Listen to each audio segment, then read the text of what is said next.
This is Jonathan Agger, Fit for Pro Boxing Fans, joined by Dmitry Salita. Just want to talk about some of your other charges.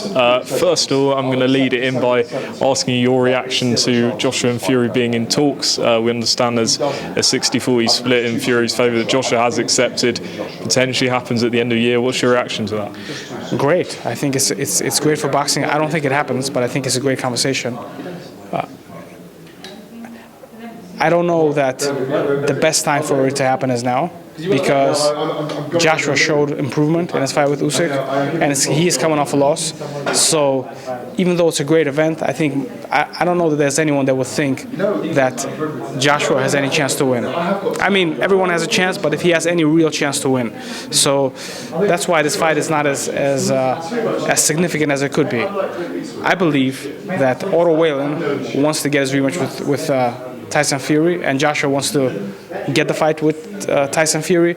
So I believe the best measuring stick for both is to fight each other, because Otto gave Tyson Fury objectively the hardest fight of his career, landed more punches against him than Vladimir Klitschko and Aj-Wallin in their first fight put together. Obviously, he had the cut. Many people felt that he won. It was really a tremendous fight, and Otto kept getting better after that fight. Had 4 wins. So I really believe that boxing fans are going to be excited about that fight, and it's a real narrative for both sides, because both sides want that Fury rematch. Well, Otto wants the Fury rematch, and Joshua wants the Fury match. Have you spoken to Eddie Hearn about potentially making that fight if the Fury fight doesn't happen? So I've reached out to Eddie initially after the fight, and he said yes, I'm interested in Otto, and then he stopped responding, which is not unusual. I've called him, I've texted him, he has not responded. So I know that if it makes sense to him and if he needs it, he will he'll shout back at me. And yeah, I know that Eddie likes to talk about negotiations in a public way, so that's why. So you asked me, so that's why I'm letting you know. So you reached after him after Joshua's lost to Usyk? Yes, I did. And I reached out to him about the Otto fight for several years, but yes, but as recent as after his fight with Usyk.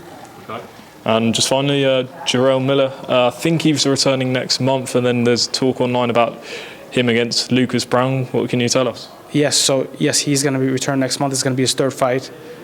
He's fought in June, he's fought in July, working his way back. He's going to fight again in October, and then he's going to step up, it looks like, and going to fight Lucas Brown, and slowly working his way back to the top.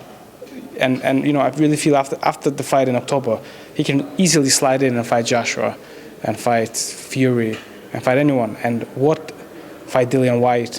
What a great interest it would be to have Jarrell back in the mix in the UK. All the excitement. Seems to be that Jarrell is a changed man. He's been voluntary tested for a year now, and from talking to him, I've seen how he's seeing boxing and what responsibility he's taking upon himself to train.